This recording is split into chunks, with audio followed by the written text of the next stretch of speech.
எங்க பார்த்தாலும் சொல்றார் ஸ்டாலின், நாங்க கட்டணம் இல்லாத பேருந்து விட்டோம், கட்டணம் இல்லாத பேருந்தும், ஓட்ட உடசல் பேருந்து, ஓட்ட உடசல் பேருந்து. நீ பாத்தீங்க ஒரு வாரத்துக்கு முன்பு ஒரு பேருந்து சக்கரை வெடிச்சு எதிர்த்து வந்த பகுதியில கார்ல மோதி 9 பேர் இருந்துட்டாங்க. 9 பேர் இருந்துட்டாங்க.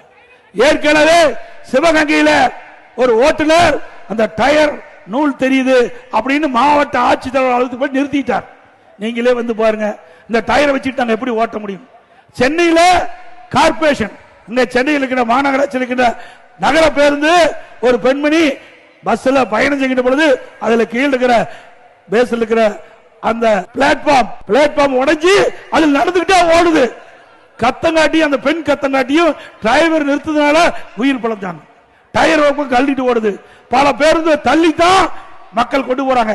இப்படி ஒரு மோசமான ஆட்சி, ஒரு நிர்வாக திறமையிட்ட ஆட்சி, இப்படி மோசமான பேருந்துகளை வச்சு இன்னைக்கு ஸ்டாலின் பேசிட்டு இருக்கார்.